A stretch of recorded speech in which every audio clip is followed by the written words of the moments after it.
Hello students, welcome to Sanjeet Rai tutorial classes. तो आप सब कैसे हैं? उम्मीद करता हूं सभी लोग अच्छे ही होंगे और लॉकडाउन में घर पर रहते हुए ऑनलाइन क्लासेस का मज़ा ले रहे होंगे। तो चलिए आज हम लोग स्टार्ट करते हैं how to write the electron dot structure. क्योंकि हम लोग लास्ट टाइम में कार्बन एंड इट्स कंपाउंड पढ़ रहे थे, तो उसका जो अगला टॉपिक है कि इलेक्ट्रॉन डॉट स्ट्रक्चर कैसे ड्रॉ किया जाए, ये क्लास 10th के बच्चों की एक सबसे बड़ी प्रॉब्लम समझ में आती है। तो आज हम उसमें कुछ ट्रिक्स बताएंगे और ऐसे कुछ रूल्स बताएंगे जिसकी वजह से आप किसी भी एलिमेंट्स के इलेक्ट्रॉन डॉट स्ट्रक्चर को आप बड़े आराम से क्या कर सकते हैं, ड्रॉ कर सकते हैं। तो उसके लिए मैंने कुल 3 रूल्स बनाए हैं। तो देखिए उसमें मैंने पहला रूल क्या बताया कि select the atom which are at least 1 और मिनिमम नंबर इन मॉलिक्यूल। कहने का मतलब यह है कि अगर मान लिया आपके पास H2SO4 है, बहुत छोटा मॉलिक्यूल लिख देंगे तो HNO3 है, बहुत छोटा मॉलिक्यूल लेंगे तो H2O है। तो सबसे पहले फोकस ये करिए कि वो एटम ऐसा हो कि उसके वैलेंस इलेक्ट्रॉन सबसे अधिक हो और वो अपने चारों तरफ मैक्सिमम एटम को कंसीव करके रख ले। तो आइए देखते हैं वैलेंस इलेक्ट्रॉन के बारे में। तो ऑक्सीजन का वैलेंस इलेक्ट्रॉन कितना है? 4, ऑक्सीजन का वैलेंस इलेक्ट्रॉन 6, सल्फर का भी 6 और हाइड्रोजन का 1, हाइड्रोजन का 1, नाइट्रोजन का 5 और ऑक्सीजन का 6। और यहां पर आपने ऑक्सीजन का 6 और यहां पर हाइड्रोजन का 1।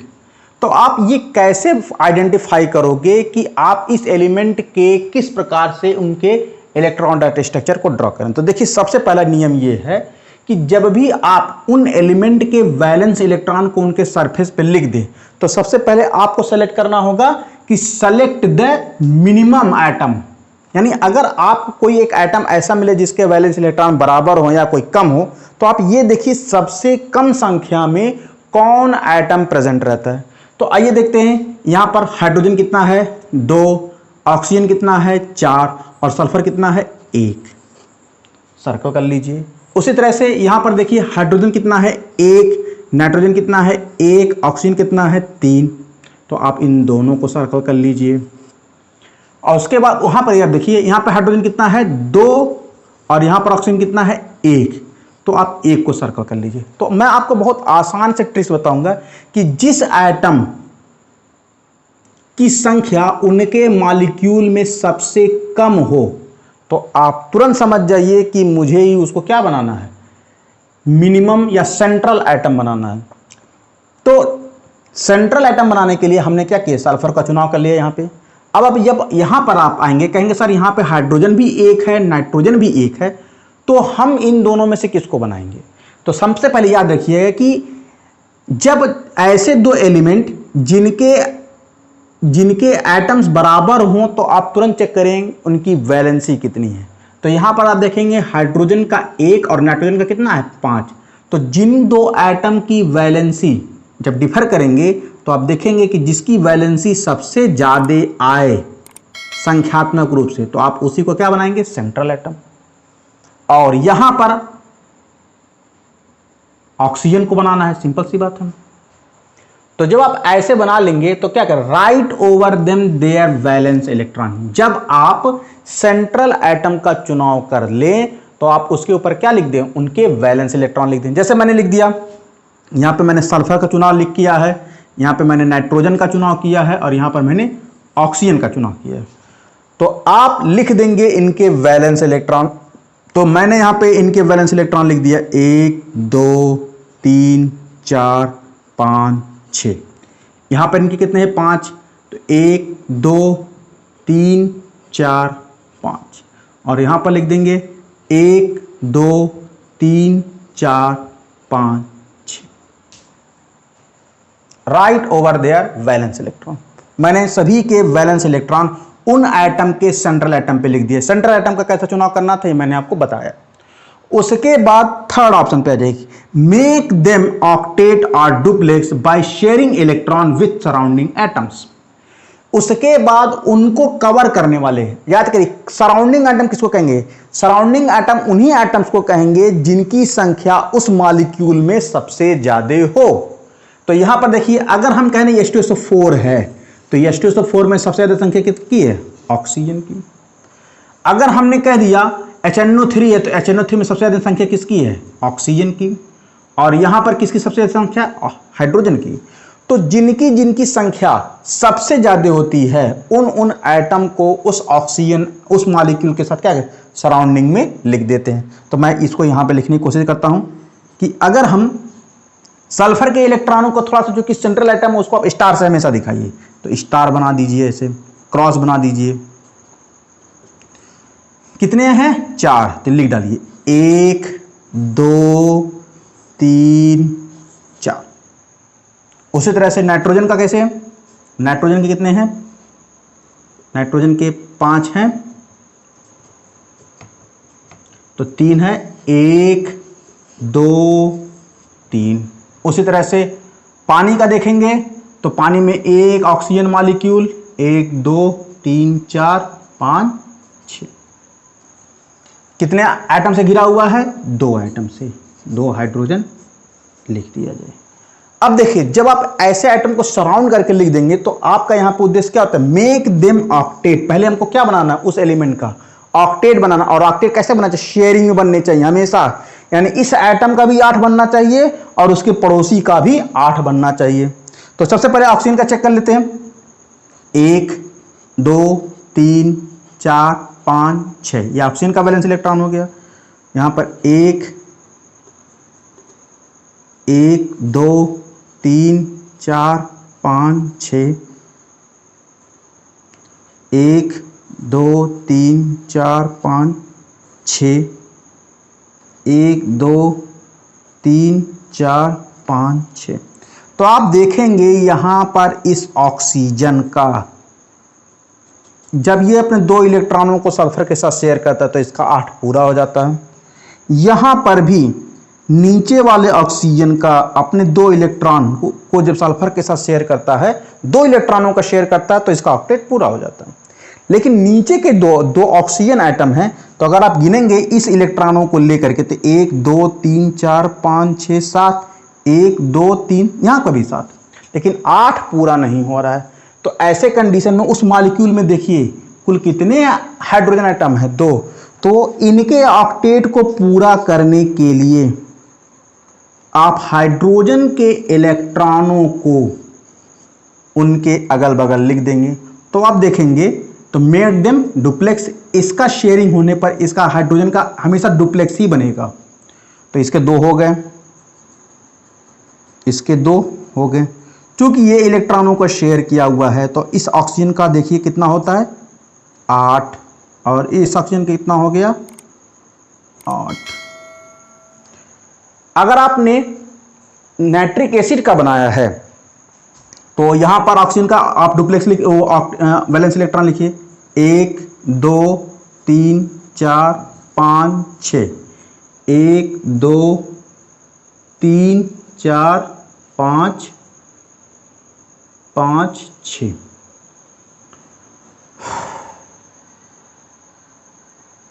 तो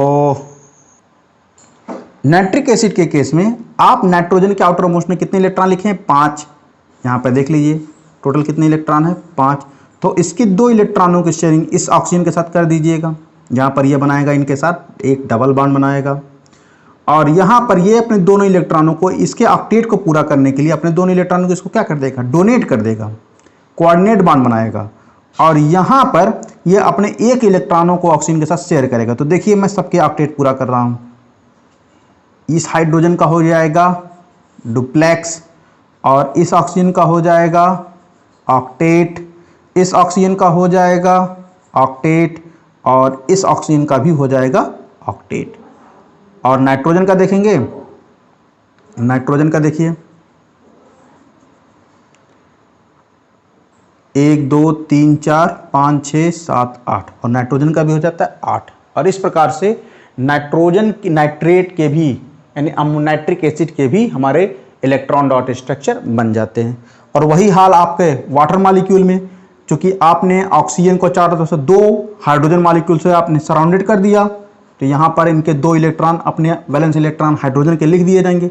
अब आप देखिए यहाँ पर हाइड्रोजन के डुप्लेक्स, हाइड्रोजन के डुप्लेक्स और हमारे मॉलिक्यूल के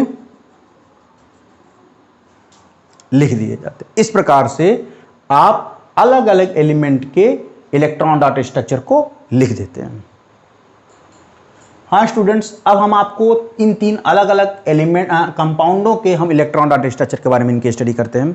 सबसे पहला मॉलिक्यूल है मीथेन, दूसरा है अमोनिया और तीसरा है कार्बन टेट्राक्लोराइड।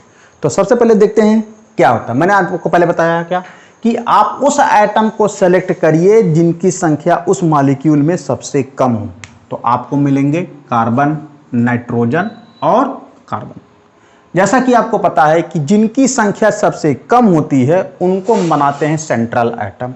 तो यहाँ पे सेंट्रल एटम, सेंट्रल एटम और सेंट्रल एटम, और फिर हम उन सेंट्रल एटम के सराउंडिंग में उनके वैलेंस इलेक्ट्रॉन को लिख देते हैं। 1 2 3 4। यहाँ पर भी इनके 5 होते हैं, तो 2 इनके एक साथ रहेंगे और 3 अलग अलग डायरेक्शन में। इनके तो 4 ही हैं, तो 4 अलग अलग डायरेक्शन में 4 ही लिख दिए जाएंगे। फिर उसके बाद कितने हाइड्रोजन एटम्स को कवर करेगा? 4। 1 2 3 4। 1 2 3। याद करिए हाइड्रोजन का आउटरमोस्ट में कुल कितने इलेक्ट्रॉन है? 1। तो इससे केवल डुप्लेक्स ही बनेंगे, यानी आप इनको यहां पर कभी नहीं लिख सकते। ये 2 इलेक्ट्रॉन किसी के साथ पार्टिसिपेशन में नहीं जाते, इस नाते इन इलेक्ट्रॉनों को हम लोग लोन पेयर इलेक्ट्रॉन कहते हैं। और उसी तरह से यहां पर क्लोरीन लिख दीजिए। अब जैसा कि मैंने कहा कि जिस सराउंडिंग एटम को आप लिखते हैं उनके वैलेंस इलेक्ट्रॉन को भी आप लिख देते हैं।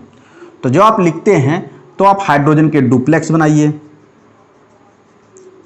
तो देखिए हाइड्रोजन का 2 पूरा हो जाता है, हाइड्रोजन का 2 पूरा हो जाता है। इस प्रकार से हाइड्रोजन के, लेकिन सेंट्रल एटम का कितना पूरा होना चाहिए? 8। तो जब सेंट्रल एटम के 8 पूरा होंगे तो आप हाइड्रोजन के भी इलेक्ट्रॉनों को इंक्लूड करिए। तो आप देखते हैं कि हमारे कार्बन के भी कितने हो जाते हैं? 8 हो जाते हैं। अब इसी स्ट्रक्चर को हम बॉन्डिंग से दिखा देते हैं। जितने इलेक्ट्रॉन हैं, चूंकि इन सभी के पास कोई बचा हुआ इलेक्ट्रॉन नहीं है, इस नाते इसका स्ट्रक्चर ये बनेगा। जब आप अमोनिया का बनाते हैं तो यहां पर भी इनके इलेक्ट्रॉन ऐसा जब एक्सप्रेस कर देंगे तो देखिए यहां पे हाइड्रोजन के डुप्लेक्स, डुप्लेक्स और डुप्लेक्स, और यहां पर सॉरी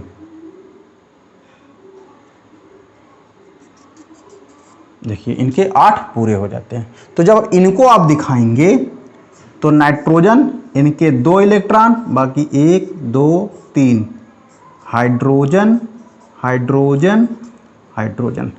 तो ये सब जो स्ट्रक्चर आप बना रहे हैं, जो उस एलिमेंट के जो इलेक्ट्रॉन पार्टिसिपेट नहीं किए गए, तो यही सब सारे स्ट्रक्चर क्या कहलाते हैं? लेविस डॉट स्ट्रक्चर कहलाते हैं, लेविस स्ट्रक्चर कहलाते हैं। और यहां पर देखिए क्लोरीन के आउटर मोस्ट में कितने? 7 इलेक्ट्रॉन।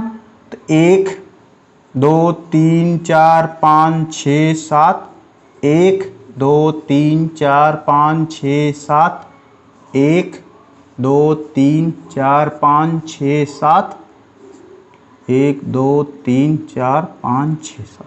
अब आप देखिए क्लोरीन के 8, क्लोरीन के 8, क्लोरीन के 8, क्लोरीन के 8, और हमारे कार्बन के भी 8, यानी दोनों एलिमेंट के हमारे 8 पूरे हो जाते हैं। तो जब इसका लेविस स्ट्रक्चर एक्सप्लेन करेंगे तो क्लोरीन तो दिखाएंगे, लेकिन क्लोरीन के देखिए ये इलेक्ट्रॉन और ये इलेक्ट्रॉन सभी एलिमेंट के पार्टिसिपेट नहीं किए हैं, तो इनको आप एज इट इज दिखा सकते हैं। और जब आप एलिमेंट को बॉन्ड और उनके लोन पेयर इलेक्ट्रॉनों को दोनों एक्सप्रेस कर देते हैं, तो इन्हीं स्ट्रक्चर्स को हम लोग कहते हैं लेविस स्ट्रक्चर। हाँ स्टूडेंट्स, तो हमारा नेक्स्ट टॉपिक है कैरेक्टरिस्टिक्स ऑफ कोवैलेंट बॉन्ड। मतलब एक कोवैलेंट बॉन्ड के क्या क्या कैरेक्टरिस्टिक्स हैं। तो देखिए, सबसे पहला है फिजिकल स्टेट, यानी अगर कोई भी कोवैलेंट बॉन्ड मिलता है या कंपाउंड मिलता है तो वो उसका नॉर्मली फिजिकल स्टेट क्या हो। तो देखिए, जो भी कोई कोवैलेंट कंपाउंड है और वो अगर सिंगल मॉलिक्यूल स्टेट में है, जैसे हाइड्रोजन, ऑक्सीजन, नाइट्रोजन, तो ये सभी कौन से स्टेट में मिलेंगे? गैसेस स्टेट में मिलेंगे। और अगर लोअर मॉलिक्यूलर मास के 2 या 2 से अधिक एटम अगर कंबाइन करके मॉलिक्यूल बनाए हैं तो वो या तो लिक्विड होगा या तो वो गैस होगा। लेकिन अगर 2 या 2 से अधिक मॉलिक्यूल कंबाइन किए हुए हैं और उनका मॉलिक्यूलर मास भी बहुत अधिक है तो वो सॉलिड होगा। एग्जांपल, जैसे मैंने अभी बताया कि सिंगल मॉलिक्यूल वाले एग्जांपल में मैंने हाइड्रोजन, नाइट्रोजन, ऑक्सीजन मॉलिक्यूल का एग्जांपल बताया। दूसरा है कि अगर वो जैसे दो एटम से मिलकर बना हो, जैसे वाटर H2O, तो गैस और लिक्विड दोनों स्टेट में मिलता है। HCl लिक्विड और गैस दोनों स्टेट में मिलता है, यानी अगर 2 एटम से मिला तो वो लिक्विड और गैस दोनों में एग्जिस्ट कर सकता है। तीसरा जो है कि अगर वो 2 से अधिक एटम से कंबाइन करते हैं तब वो या तो लिक्विड होगा या तो वो सॉलिड होगा। ये इस बात पे डिपेंड करता है कि उनका मॉलिक्यूलर मास कितना अधिक है। तो यानी हाँ, इनका जो फिजिकल स्टेट होगा वो लोअर मॉलिक्यूलर मास में गैस, उससे थोड़ा सा स्लाइटली बढ़ेगा तो लिक्विड, और अगर उससे बढ़ गया तो वो सॉलिड हो जाएगा। तीसरा है सॉल्युबिलिटी। क्या लिखा है? Solubility, they are insoluble in polar solvent but soluble in non polar solvent. जैसे कहने का मतलब क्या कि अगर आपके पास कोई कोवैलेंट कंपाउंड है, तो कोवैलेंट कंपाउंड में अगर आप एग्जांपल चीनी का लेते हैं और चीनी को पानी में आप डिसोसिएट करते हैं तो आप कहते हैं सर चीनी पानी में तो घुल जाता है। लेकिन अगर आप ध्यान सोचिए, क्या चीनी जिसका फार्मूला C12H22O11 है, क्या वो पानी में जाते ही कार्बन, हाइड्रोजन, ऑक्सीजन में टूट जाता है? नहीं टूटता ना। इसका मतलब यह है कि पानी उसको अलग अलग एटम्स में डिसोसिएट नहीं करता, यानी वो पानी में केवल उनके इंटरमॉलिक्यूलर स्पेस में जगह पाता है, लेकिन वो मॉलिक्यूल नहीं टूटता। जबकि आप नमक को अगर पानी में डालते हैं तो नमक जो है, यानी जो NaCl जो उसका फार्मूला है, वो सोडियम आयन और क्लोराइड आयन में क्या 2 अलग अलग एटम्स में क्या टूट जाते हैं। तो ऐसा dissociation polar molecule covalent molecule में पॉसिबल नहीं है। तो जैसे पोलर सॉल्वेंट में जैसे पेट्रोल, डीजल, मिट्टी का तेल, इसमें अगर आप किसी, जैसे मैंने कहा रबड़ जो है इनमें घुल जाते हैं। आपने घरों में थर्मोकोल के ऊपर अगर आप फेविक्विक को डालें तो देखिए, फेविक्विक जो होता है एक ऑर्गेनिक कंपाउंड होता है और थर्मोकोल भी एक ऑर्गेनिक कंपाउंड होता है, लेकिन जैसे उस पर पड़ता है वो देखिए उसको डिसॉल्व करते हुए एक होल बना देता है। तो यह बात तो आपको समझ में आ गई कि पोलर सॉल्वेंट में केवल पोलर कंपाउंड और नॉन पोलर सॉल्वेंट में केवल नॉन पोलर कंपाउंड को ही डिसोसिएट करता है, और जितने भी कोवैलेंट कंपाउंड होते हैं वो सभी कैसे होते हैं? नॉन पोलर होते हैं। और तीसरा मेल्टिंग पॉइंट और बॉइलिंग पॉइंट क्या करें? They have low MP and BP due to the weak van der Waal force. यानी जितने भी कोवैलेंट कंपाउंड होते हैं इनको हम हल्की सी भी आंच देंगे तो या फिर ये गैस स्टेट में चले जाएंगे या तो ये जल जाएंगे, लेकिन ये एग्जिस्ट नहीं करेंगे।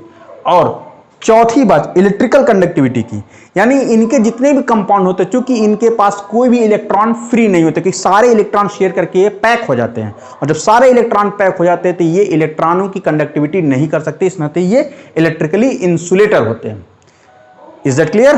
तो इस प्रकार से बच्चों ये कोवैलेंट कंपाउंड के कैरेक्टरिस्टिक्स कंप्लीट होते हैं। हाँ बच्चों, तो आपको ये वीडियो कैसा लगा? आप इसको कमेंट बॉक्स में, इनके कमेंट सेक्शन में कमेंट करके जरूर बताएं, ताकि मुझे और भी ऐसे अच्छे वीडियो बनाने के लिए प्रेरणा मिलती रहे। धन्यवाद।